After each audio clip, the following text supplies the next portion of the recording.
ಎಲ್ರಿಗೂ ನಮಸ್ಕಾರ. SK YouTube ಚಾನಲ್ಗೆ ಸ್ವಾಗತ. ಇವತ್ತೇನೆಂದರೆ ಆರ್ಗ್ಯಾನಿಕ್ ಆಗಿ ಬೆಳೆ ಮಾಡಿದ್ರೆ ಲಾಭನ ನಷ್ಟನ ಅಂತ ಈ ವಿಡಿಯೋ ಮುಖಾಂತರ ಹೇಳ್ತೀನಿ.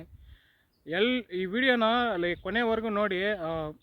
ಇಷ್ಟ ಆದರೆ ಲೈಕ್ ಮಾಡಿ, ಶೇರ್ ಮಾಡಿ, ಸಬ್ಸ್ಕ್ರೈಬ್ ಮಾಡಿ. ಇವು ಎಲ್ಲರೂ ರೈತರಿಗೆ ಗೈಸ್ ನೋಡಿ, ಈ ಥರ ಇರುತ್ತೆ ಬೆಳೆ ಬಂದು ಆರ್ಗ್ಯಾನಿಕ್ ಆಗಿ ಮಾಡಿದ್ರೆ ಇಷ್ಟೊಂದು ಇಳುವರಿ ಬರಲ್ಲ. ನಾವು ಇದು ಮಾಮೂಲಿ ಗೊಬ್ಬರ ತಂದು ಗೌರ್ಮೆಂಟ್ ಗೊಬ್ಬರ ಎಲ್ಲ ಹಾಕಿದ್ರೆ ಬೆಳೆ ಚೆನ್ನಾಗಿ ಬರುತ್ತೆ, ಮದ್ದುಗೆ ದೊಡ್ಡದು ಎಲ್ಲ. ಇಲ್ಲಾಂದ್ರೆ ನೋಡಿ ಈ ಥರ ಇರುತ್ತೆ ಗಿಡ ಬಂದು. ತೋಟ ಫುಲ್ಲು ನೋಡಿ ಈ ಥರ ಇರುತ್ತೆ ನಮ್ಮ ತೋಟ ನೋಡಿ. ಈ ಥರ ಇದೆ ಬೆಳೆ ಅಂತ. ಇಳುವರಿ ಕೇಳೋಂಗಿದ್ರೆ ನೀವು ಕೇಳೋಕ್ಕೆ ಹೋಗಬೇಡಿ, ಕಡಿಮೆ ಇಳುವರಿ ಬಂದಿದೆ ನೋಡಿ. ಈ ಥರ ಬಿಟ್ಟಿದೆ ಗೈಸ್. ಆರ್ಗ್ಯಾನಿಕ್ಕಾಗಿ ಮಾಡಿದ್ರೆ ಬೆಳೆ ಈ ಥರ ಇರುತ್ತೆ. ಫಸಲು ಅಷ್ಟೊಂದು ಬರೋಲ್ಲ, ನಮಗೆ ಲಾಸ್ ಆಗುತ್ತೆ. ನಾವು ಆದ್ದರಿಂದ ನಾವೇ ಓನಾಗಿ ಮಾರ್ಕೆಟಿಂಗ್ ಮಾಡ್ಕೊಂಡು ನಮ್ಮದು ಇಷ್ಟೇ ರೇಟ್ ಅಂತ ಫಿಕ್ಸೆಡ್ ಮಾಡ್ಕೊಂಡ್ರೆ ಏನಾದರೂ ರೇಟ್ ಸಿಗೋ ಚಾನ್ಸಸ್ ಇರುತ್ತೆ. ಟೋಟಲ್ಲ ನೋಡಿ ಕಳೆ ಇರುತ್ತೆ, ನಾವು ಯಾವುದೇ ಮೊದ್ದೊಯ್ಯಂಗಿಲ್ಲ. ಇದೆಲ್ಲ ಮೊದ್ದೊಯ್ದರೆ ಒಣಗೋಗುತ್ತೆ. ಮೊದ್ದೊಯ್ದರೆ ಒಣಗಿದ್ರೆ ನಮ್ಗೇನು ಭೂಮಿಯಲ್ಲಿ ಇದಿರುತ್ತೆ ಎರೆಹುಳು ಅದೆಲ್ಲ ಸಾಯುತ್ತೆ. ಅವಾಗಿದ್ದು ಆರ್ಗ್ಯಾನಿಕ್ಕಾಗಿ ಆಗೋಕ್ಕೆ ಚಾನ್ಸೇ ಇಲ್ಲ. ಅದರಿಂದ ನಾವೇನು ಮಾಡಿಲ್ಲ. ಆದಷ್ಟು ನಾವು ಹುಲ್ಲನ್ನು ಕೊಯ್ಕೊಂಡು ಹಸುಗಳಿಗೆ ಹಾಕೋಕ್ಕೆ ಪ್ರಯತ್ನ ಮಾಡ್ತಾಯಿದ್ದೀವಿ. ನೋಡಿದ್ರೆ ಈ ಥರ ಇದೆ ನೋಡಿ. ಟೊಮ್ಯಾಟೊ ಉಳ್ಕೊಂಡಿದ್ದೀವಿ ಅಲ್ಲಲ್ಲಿ ಮನೆಗೆ ಅಂತಾನೆ ನೋಡಿ. ಈ ಥರ ಬಂದಿದೆ.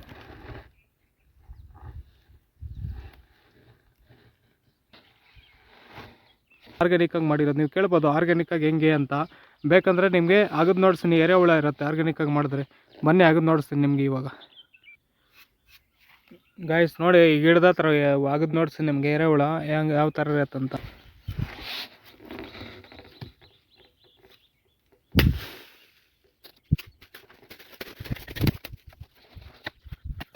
ಗೈಸ್ ನಮ್ಮದು ಭೂಮಿ ಬಂದು ಒಂಥರ ಮರಳು ಭೂಮಿ ಥರ ಇರುತ್ತೆ ನಮ್ಮದು ಮಣ್ಣು.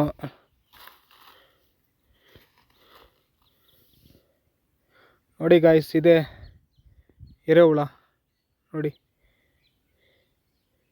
ಇಲ್ಲೊಂದಿದೆ. ನೀವು ಪ್ರೂಫ್ ಕೇಳಿದ್ರಲ್ಲ, ಪ್ರೂಫ್ನಿಂದ ನೋಡಿಸ್ತಿರೋದು ಎರೆಹುಳ ನೋಡಿ ಯಾವ ಥರ ಇದೆ ಅಂತ. ಈ ಎರೆಹುಳ ಇದ್ದರೆ ಆರ್ಗ್ಯಾನಿಕ್ಕಾಗಿ ಬೆಳೆ ಆಗಿದೆ ಅಂತ ಅರ್ಥ.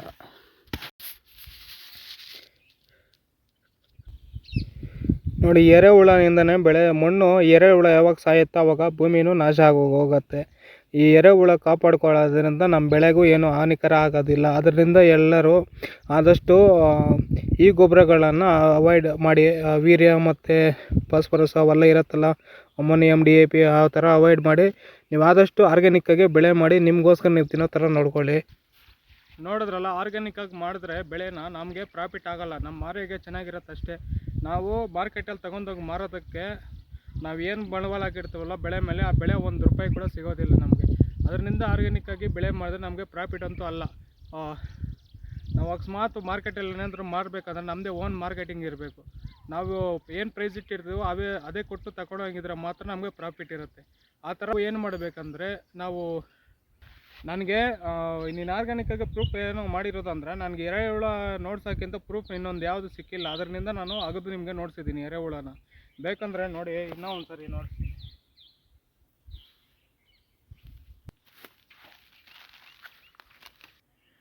ನೋಡಿ. ಇದಕ್ಕಿಂತ ಪ್ರೂಫ್ ನನ್ನ ಹತ್ರ ತೋರ್ಸೋದಕ್ಕೇನು ಇರಲ್ಲ ನೋಡಿ. ಇದೇ ಎರೆಹುಳ. ಈ ಹುಳಿಗೆ ಹೋಗಿ ಇದೆ ಅಂತ ಅರ್ಥ. ಈ ಹುಳಗಳು ಯಾವಾಗ ಸರ್ವನಾಶ ಆಗುತ್ತೋ ಆವಾಗ ನಿಮ್ಮ ಭೂಮಿ ಕೂಡ ಕೆಟ್ಟೋಗುತ್ತೆ ಅಂತ ಅರ್ಥ. ಈ ವಿಡಿಯೋ ಮುಖಾಂತರ ಏನು ಹೇಳ್ತಾ ಇದ್ದೀನಿ ಅಂದರೆ, ಆದಷ್ಟು ನಿಮ್ಮ ಭೂಮಿಯನ್ನು ಉಳಿಸ್ಕೊಳ್ಳಿ ಅಂತ ಹೇಳೋಕ್ಕೆ ಇಷ್ಟಪಡ್ತಾ ಈ ವಿಡಿಯೋನ ಇವಾಗ ಏನು ಹೇಳೋಕ್ಕೆ ಇಷ್ಟಪಡ್ತಾ ಇದ್ದೀನಿ ಅಂದರೆ, ಆರ್ಗ್ಯಾನಿಕ್ಕಾಗಿ ಬೆಳೆ ಮಾಡಿದ್ರೆ ನಾವೇ ಓನ್ ಮಾರ್ಕೆಟಿಂಗ್ ಮಾಡ್ಕೊಂಡು ಮಾರಾಟ ಮಾಡಿದ್ರೆ ನಮಗೆ ಒಂದು ಲಾಭ ಸಿಗುತ್ತೆ. ಆ ಥರ ಮಾರ್ಕೆಟಿಂಗ್ ಮಾಡಬೇಕಂದ್ರೆ ಯಾರು ತೊಗೊಳಕ್ಕೆ ಇಷ್ಟಪಡಲ್ಲ. ಯಾಕಂದರೆ ಬೆಳೆ ಮಾಡೋದು ಲೋಕಲ್ ಜನ ತೊಗೊಳಕ್ಕೆ ಇಷ್ಟನೇ ಪಡಲ್ಲ. ಅದರಿಂದ ನೀವೇನು ಮಾಡಬೇಕಂದ್ರೆ ನೀವೇ ಓನ್ ಮಾರ್ಕೆಟಿಂಗ್ ಮಾಡಿ, ಇದು ಆರ್ಗ್ಯಾನಿಕ್ಕು ಹೆಲ್ತಿ ಅಂಥೇಳಿ ನೀವೇ ಡಿಸ್ಟ್ರಿಬ್ಯೂಷನ್ ಮಾಡ್ಕೊಂಡು, ನೀವೇ ಮಾರ್ಕೆಟಿಂಗ್ ಮಾಡ್ಕೊಂಡು ಮಾರಾಟ ಮಾಡಿದ್ರೆ ನಿಮಗೊಂದು ಲಾಭ ಸಿಗುತ್ತೆ. ಸಿಕ್ಕಿಲ್ಲ ಅಂದರೆ ಮಾಮೂಲಿ ಪೆಸ್ಟಿಸೈಡ್ಸ್ ಎಲ್ಲ ಹೊಡ್ಕೊಂಡು ಈಲ್ಡ್ ಬರೋ ಥರ ಕ್ರಾಪನ್ನು ಗ್ರೋ ಮಾಡ್ಕೊಂಡು ಮಾರ್ಕೆಟ್ಗೆ ಹಾಕ್ಕೊಳ್ಳಿ. ಪಬ್ಲಿಕ್ಗೆ ಮಾರಾಟ ಮಾಡ್ತಾರೆ, ಅವ್ರ ಆರೋಗ್ಯ ಅವರೇ ಕೆಡಿಸ್ಕೊತಾರೆ ಅಂತ ನಾನು ಈ ವಿಡಿಯೋ ಮುಖಾಂತರ ಹೇಳ್ತಾ ಇದ್ದೀನಿ. ಆದಷ್ಟು ನೀವು ಯಾರಾದರೂ ರೈತರಾಗಿದ್ದರೆ ನಿಮ್ಮ ಮನೆಗೋಸ್ಕರ ನೀವು ಆರೋಗ್ಯವಾಗಿ ಬೆಳೆ ಮಾಡ್ಕೊಂಡು ತಿನ್ನಿ. ಯಾಕಂದರೆ ನೀವಿದ್ರೇ ಇನ್ನೊಬ್ರು ತಿನ್ನೋಕ್ಕಾಗೋದು, ರೈತರಿದ್ರೇ. ಆ ರೈತರಿದ್ರಿಲ್ಲ ಅಂದ್ರೇ ಹೆಂಗೆ ತಿಂತಾರೆ? ಅದರಿಂದ ನಿಮಗೋಸ್ಕರ ನೀವು ಆರೋಗ್ಯವಾಗಿ ಆರ್ಗ್ಯಾನಿಕ್ಕಾಗಿ ಬೆಳೆ ಮಾಡ್ಕೊಂಡು ಊಟ ಮಾಡಿ. ಯಾವ್ಯಾಂಥ ಪೆಸ್ಟಿಸೈಡ್ಸ್ ಏನು ಹೊಡೆಯೋಕ್ಕೆ ಹೋಗಬೇಡಿ, ಗೊಬ್ಬರ ಬಿಡಬೇಡಿ, ಸ್ಪ್ರೇ ಹೊಡಿಬೇಡಿ. ನಿಮ್ಮ ಭೂಮಿಯನ್ನು ಆದಷ್ಟು ಬೆಳೆ ಕಾಪಾಡೋಕ್ಕೆ ಇಷ್ಟಪಡಿ. ಇನ್ನೊಂದು, ನೀವು ನಿಮ್ಮದು ಆರ್ಗ್ಯಾನಿಕ್ಕಾಗಿ ಏನಂತ ಪ್ರೂಫ್ ಅಂತ ಹೇಳ್ತೀರಾ, ನಮ್ಮ ಊರಲ್ಲಿ ಬಂದು ನಮ್ಮ ಜಮೀನು ಹತ್ರ ನಾವೊಬ್ಬರೇ ಇದು ಬೆಳೆ ಮಾಡೋದು. ನೀವು ನಾನು ಕೇಳ್ಬೋದಾ, ನೀನು ಆರ್ಗ್ಯಾನಿಕ್ಕಾಗಿ ಮಾತ್ರ ನಿಮ್ಮ ಸುತ್ತಮುತ್ತ ಇರೋ ತೋಟದವರೆಲ್ಲ ಆರ್ಗ್ಯಾನಿಕ್ಕಾಗಿ ಮಾಡ್ತಾರ ಅಂತ. ನಾನು ಇವಾಗ ಹೇಳ್ತೀನಿ ನೋಡಿ, ನಮ್ಮ ಸುತ್ತಮುತ್ತ ಇರೋರಲ್ಲ ಅವರೇ ಆದಂಥ ಒಂದು 3-4 ಹಸು ಇಟ್ಕೊಂಡಿದ್ದಾರೆ. ವರ್ಷ ಪೂರ್ತಿ ಸಗಣಿನ ಶೇಖರಣೆ ಮಾಡ್ತಾರೆ.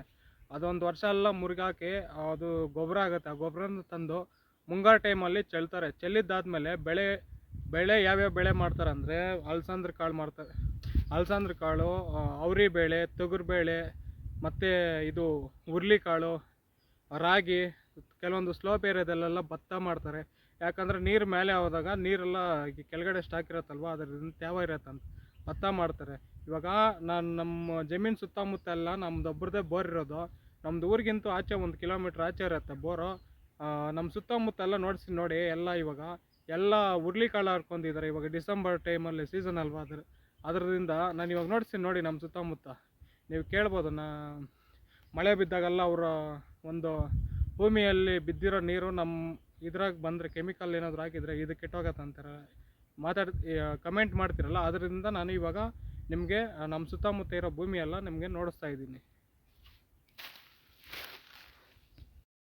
ನಮ್ಮ ತೋಟ ರೌಂಡ್ ನೋಡ್ಸಿ ನೋಡಿ, ಅಲ್ಲಿ ಕರ್ಪೂರ ತೋಪು ನೋಡಿ, ಅಲ್ಲಿ ಹುರುಳಿ ಚೆಲ್ಲಿದ್ದಾರೆ, ಇಲ್ಲಿ ರಾಗಿ ಹೊಲ ಚೆಲ್ಲಿದ್ದಾರೆ, ಅಂದರೆ ರಾಗಿ ಉಳಿದ್ದಾರೆ, ಅದಾಗಿದೆ.